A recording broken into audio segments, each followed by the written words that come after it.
Assalamualaikum warahmatullahi wabarakatuh. Kita masuk sesi seterusnya. Kita akan membincangkan topik berkenaan tentang hibah. Topik ni selalu dinanti-nantikan oleh masyarakat. Dia beranggapan bahawa bila kita buat hibah, maka selesai semua masalah. Tuan-tuan, masalah ni memang sentiasa ada dalam kehidupan kita. Kalau kita kata, Haji ada masalah tak? Saya tak ada masalah. Maknanya Haji tu bermasalah. Sebab orang yang ada masalah ni orang normal. Orang yang tak ada masalah ni dia duduk kat hospital bahagia. Sebab dia bahagia tak ada masalah.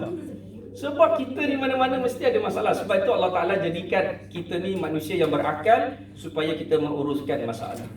Ada masalah kan, stres macam mana pun tenang-tenangkan minda dulu kan. Dan saya kalau stres saya suka pergi ceramah. Ni saya nak lepaskan stres ni. Ada tengok kepuasan orang. Ada setengah-setengah macam saya baca Datuk Dr. Nur Hisham. Sekarang Datuk Seri kan. Tan Sri kan. Tan Sri Datuk Dr. Nur Hisham. Saya baca juga dia punya, saya follow Facebook dia. Dia kata apa? Saya kalau stres dalam bertugas, maknanya dia bertugas bagian admin semua kan. Dia akan lepaskan stres dia kat mana? Waktu operation. Saya pun kata, macam mana tu? Maknanya dia nak lepaskan stres. Ni bukan maksudnya lepaskan kita lepaskan. Tak. Dia membuat satu perkara yang menyeronokkan bagi dia. Yang saya baca, yang saya faham lah. Maksudnya, dia lebih seronok. Kalau kata dia nak release tension apa, dia akan buat operation. Dia pakai surgery lagi tu. Dah lah pakai surgery, pakai admin lagi. Kita ni tuan-tuan bau admin pun dah pening kepala dah. Macam rumah saya, dia ketua klinik Tanjung Karang. Dia admin pun kena buat, rawat patient kena buat. Tu yang balik stres je, kata tenang, tenang kan.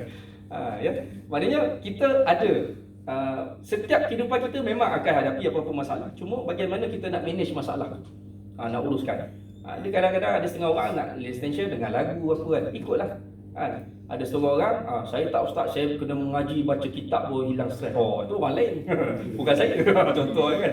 Itu orang lain ustaz, bukan saya tak kan. Contoh kan. Maknanya kita tengok dalam kes kita nak berbincangkan dengan hibah, berkenaan tentang hibah ni, kita tak boleh beranggapan bahawa bila kita buat hibah, selesai masalah. Dah.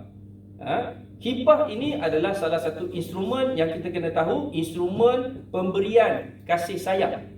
Ataupun salah satu hibah ini, orang sebut sebagai hadiah, tapi dia sebenarnya dia lebih pada itu lagi. Kita tengok slide kita seterusnya.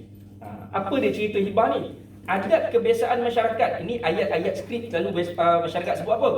Aku bagi tanah ni kepada kamu, ayah beri motosikal ni kat Angah, mama hadiahkan kamu handphone ni. Kalau ada sedekah, sedekah ni cerita lain. Ni antara maksud hibah pemberian. Ni selalunya kebiasaan masyarakat kita selalu sebut macam ni. Okey, next. Kita kena tahu apa dia maksud hibah itu. Definisi dia apa? Iaitu sesuatu akad yang mengandungi pemberian milik oleh seseorang secara sukarela. Tadi buat wasiat pun kena sukarela. Ini pun kena sukarela. Bukan paksa rela. Abang kalau sayang saya, beli rantai kemas. Sekarang ni emas tengah naik, contoh. Itu paksa rela. Suami pun baik. Tak boleh paksa rela. Kalau kita cakap, abang, kalau abang sayang, abang belilah untuk saya. Contoh kalau cakap. Okey. Tengah live ni, boleh pula telefon. Saya pun lupa. Tak apa. Kita sama-sama lupa, tak ada masalah. Okey. Saya nak sebut di sini bahawa pemberian itu mestilah sukarela terhadap hartanya kepada seseorang yang lain pada masa hidupnya tanpa balasan. Maksudnya pemberian hibah tu mesti sukarela, bukan paksa rela. Paksa dan rela kan. Siapa pernah dengar cerita, bukan ceritalah, kawan-kawan dia kena paksa kahwin? Ada tak? Selalu cerita drama je ustaz paksa kahwin. Saya masa mengajar dekat UiTM Terengganu dulu, ada seorang pelajar saya ditanya, "Ustaz, ada kawan saya lelaki lah, dia kena kahwin paksa." Dia tanya, "Adakah perkahwinan tu sah ustaz?" Macam mana? Boleh ke ustaz kalau kahwin paksa? Saya kata kahwin paksa memang tak boleh. Saya tanya balik, kawan kamu tu kahwin paksa dah berapa orang anak? Ada 4 orang anak. Itu bukan paksa. Itu paksa rela. Kalau laki kena paksa, mesti tak ada anak kan? Ini ada anak. Ini bukan paksa ni mengambil kesempatan. Tu sebut Dia kalau paksa tu sampai tahap kita kena ugut dengan parang acu, tu dia paksa. Ni kena faham kan. Okey, next slide. Ni dalam Al-Quran berkenaan tentang hadis dan Al-Quran berkenaan tentang pemberian. Dia memberi harta yang dikasihinya kepada keluarga terdekat, anak yatim, orang miskin dan orang yang bermusafir. Dalam surah Al-Baqarah ayat 177, dan dalam hadis Al-Bukhari dikata apa? Berlaku adillah terhadap anak-anakmu di dalam pemberian. Maknanya buat hibah ni kena berlaku adil. Okey, next. Maknanya pemberian hibah kena berlaku adil. Adil tu macam mana? Dalam konsep Islam, adil itu meletakkan sesuatu pada tempatnya. Bukan adil itu sama rata. Adil dia bukan sama rata. Adil dalam konsep Islam meletakkan sesuatu pada tempatnya. Contoh, kalau perempuan semayang pakai apa? Telekung. Agak-agak adil tak lelaki ni semayang tak pakai telekung? Tak adil kan? Kan dia pakai telekung jugalah. Tak boleh. Maknanya tak adil tu tak meletakkan pada satu tempatnya. Lelaki kalau semayang, pakaian dia menutup aurat, tu dah lah. Pakai songkok ke apa dan sebagainya. Perempuan kena bertelekung, kena tutup sempurna dan sebagainya. Itu kaedah disebut sebagai adil. Begitu juga kalau kita bagi hadiah, bagi hibah dan sebagainya, kena tengok. Ada setengah kes, saya cerita sikit lah. Perkongsian kes yang kita pernah jumpa. Ada waris ni kata apa? Ustaz, abang saya ni dapat hibah dah Ustaz, tanah dah. Tapi masa mak saya mati, dia dapat juga lagi Ustaz. Saya kata, hibah perkara lain. Maksudnya apa? Hibah tu dah beri waktu hidup, maka itu hak abang. Kemudian mak mati, abang itu adalah waris, tetap dapat pusaka. Tapi adik-adik kata tak adil lah Ustaz. Kita kena bagi tahu. Adil ni apa maksud adil? Kena cakap. Bila saya tanya balik, adik-beradik berapa orang? Adik-beradik 10 orang. Abang dia mungkin dapat lebih sulung. Kita tengok balik. Boleh jadi masa abang kita tu, dia waktu belajar sekolah menengah contoh, dia boleh belajar sampai peringkat ke universiti, tapi dia tak sambung belajar sebab apa? Dia nak bantu mak ayah dia untuk membesarkan adik-adik. Boleh jadi. Cerita ni memang ada tuan-tuan, betul. Ini bukan cerita drama 7 hari mencari cintaku. Ini cerita masyarakat, cerita masyarakat. Ada setengah abang tu dia sanggup. Dia kata tak apalah, saya tak belajar lama, saya nak kerja, bantu mak, bantu ayah, kerja kampung. Adik-adik yang bawah, adik-adik yang perempuan ke lelaki yang bawah semua belajar universiti. Dia seorang tu tak belajar. Oleh kerana bapa dia ataupun mak dia tengok macam tu, tak apalah, bagi hibah sikitlah. Bapa kata tak apalah, aku bagi kau tanah kebun ni lah, kau rajin buat kebun apa semua, abah bagilah tanah kebun, hibah, pindah bilik tamu. Sebab apa? Sebab abang kita mengorbankan masa dia untuk anak-anak, untuk adik-adik. Itu boleh jadi. Sebab tu kita sebagai adik-beradik, kita jangan salah berfikiran negatif. Kita kena fikir, abang aku ni banyak pengorbanannya. Kena fikir macam tu lah. Macam abang saya, ada yang kahwin 2. Saya pun kata, abang saya ni banyak pengorbanan dia ni. Ada adik penyakit. Kita kena berfikiran positif. Bila orang tanya, pasal apa Ustaz tak nak kahwin 2? Saya bukan takut bini, sebab saya tengok abang saya kahwin 2. Saya pening pula tu. Itu alasan lah kan. Itu ceritanya. Maknanya kita kena berfikiran positif. Kalau kata bapak bagi lebih kepada abang, mesti ada sebab. Itu yang kita kena faham. Dan kalau kata mak kita mati pun, bapak kita mati sekalipun, abang tu tetap dapat pembahagian secara faraid. Itu kita tak boleh nafikan. Jangan kata, alah abang dah kaya, tak payah abang dapat pusaka. Tak boleh, itu hak dia. Dia kaya ke tak kaya, itu hak dia. Dia cari rezeki lebih. Kita ni dapat ni daripada apa? Harta pusaka si mati. Maka kita teruskan. Okey. Maka dalam bab rukun hibah ni yang kita kena faham, dia ada 4 rukun. Iaitu pertama, pemberi, penerima, barang yang dihibahkan dan ijab qabul. 4 perkara ni kita kena faham. Apa dia pemberi? Tengok pemberi. Pemberi itu mestilah hidup. Mestilah pemberi itu orang yang hidup. Tengok. Next. Pemberi hibah mestilah pemilik kepada barangan. Dan dia mestilah berkelayakan untuk memberi. Maksudnya apa? Tanah tu tanah dia punya, bukan tanah orang lain punya. Ada tak kes tanah orang lain punya dia nak bagi? Ada tau, dekat Sungai Pusu. Kan orang, kalau tuan-tuan perasan lah, dulu kat Gombak ni terkenal dengan Sungai Pusu ni orang jual tanah lidi. Dia jual-jual. Rupanya scammer. Scammer tanah. Saya dapat tahu ni bila ada seorang haji tu bila nak buat wasiat. Nah, dia buat wasiat tanah. Tanah tu nama orang lain. Saya tanya, haji, ini kan nama orang lain? Tak ustaz, ada cerita. Ceritanya tanah ni saya beli. Bila saya beli, saya dapat tahu rupa-rupanya lot tanah yang saya beli ni ada 5 orang yang beli kat tanah tu. Tuan-tuan, kena scam gila tuan-tuan. Lalas haji tu buat apa? Dia caveatkan tanah tersebut. Rupanya bukan dia seorang je caveat, semua caveatkan. Satu tanah lidi dijual 20,000 ke 30,000 je tu. Sebab tu tanah lot lidi ni hati-hati tuan-tuan. Nak beli ni berhati-hati. Kalau tuan-tuan tanya saya kata jangan belilah. Risiko je tinggi. Lainlah kalau tanah tu dia dah pecah lot, dah siap apa semua, boleh. Letak geran tu nama kita. Tu tak ada masalah. Tapi kos dia tinggi lah. Nak pecah geran dan sebagainya. Tapi kalau tanah lidi ni, tanah lot ni kebanyakannya tanah-tanah pertanian. Tanah pertanian ni tak boleh ubah tanah lebih daripada seorang nama. Dia boleh ubah seorang saja satu tanah tu. Kemudian dia letak apa? Nak ubah nama yang ramai. Kalau katalah warisnya ramai, dia letak dalam satu surat ikatan amanah yang disebut sebagai trustee. Kat pejabat tanah ada, kat Selangor ni ada. Tapi Selangor sebelum ni, tak silap saya, dia stop sekejap borang trustee ni sebab dia salah guna.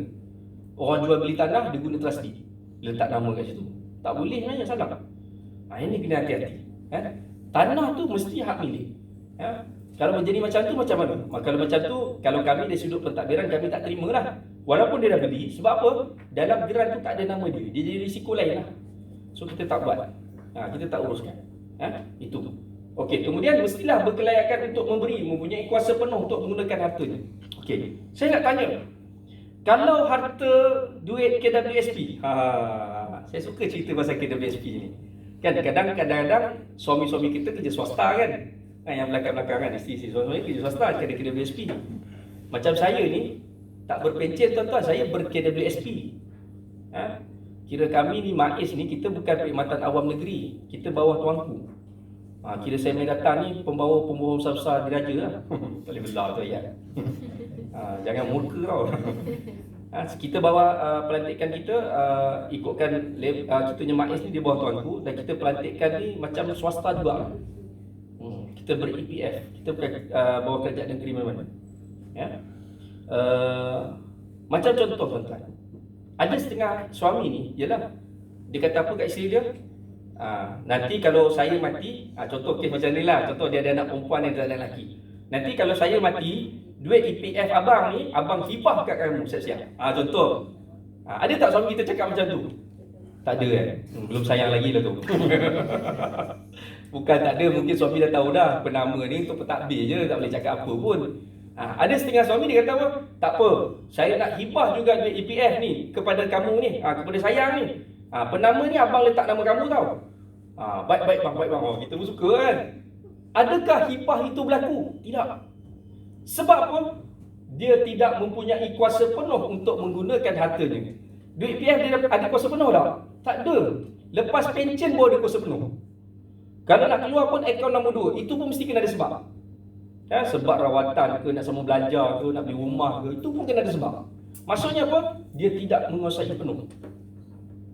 Contohlah, kita nak bagi juga. Berapa nak bagi? 50,000. Konsep penama kita kena faham, dia sebagai pentadbir. Fatwa pun ada dah. So dia tetap tak valid juga, tak sah. Habis waktu bila nak bagi? Contoh, kita nak bagi sangat. Waktu bila? Tunggu pencen lah. Dah pencen 55 tahun, 56 tahun boleh keluar duit EPF. Itu abang nak bagi berapa kat saya? 50,000. Ni dah boleh keluar ni, abang tak nak bagi ke? Dia banyak maknanya tak bagi lah tu. Sembang kari juga suami aku ni. Maknanya begitu. Kalau hibah ni, dia mesti, orang yang memberi ni mesti boleh kuasai. Okey? Jelas Faham? Okey, seterusnya. Penerima hibah. Penerima hibah mestilah berkelayakan menerima hibah, termasuk seperti bukan mukallaf. Bukan mukallaf ni apa? Macam kanak-kanak lah, tak sempurna akal dan orang gila. Orang gila boleh terima harta pusaka tak? Boleh. Orang yang mental dia tak betul kan, macam ada penyakit autism kan. Anak abang saya ni, dia ada penyakit autism seorang. Umur dia dah tekatan 13 tahun, 14 tahun tak silap aku. Tak silap saya. Tak silap aku pula kan. Cakap dengan aku. Saya kalau kuliah aku kau tau. Kuliah maghrib. Kalau kuliah dekat UiTM speaking. Speaking pun tergabur kan, apa-apa kan, tak apalah kan. Apa aku nak cakap dulu dah. Anak autism. Anak abang saya ni dia autism. Ya? Umur 13 tahun, 14 tahun macam tu. Dia lasak. Tetapi dia ingatan dia kuat. Contoh kalau ada password kan, dia jeling aja, dia boleh ingat password. Rumah ni kalau pintunya pintu macam password, dia boleh ingat. Sebab tu kunci rumah semua adik-beradik dia ada 3 orang, semua adik-adik dia pegang sendiri. Abang saya ni sampai masuk dalam kain, waktu tidur dia buka kain abang saya, dia buka keluar. Dia keluar berjalan 2-3 kilometer, jauh jalan. Pergi cek apa? Pergi cek McD. Rumah dia kan McD tak jauh. Abang saya tahu kalau dia keluar mesti pergi McD.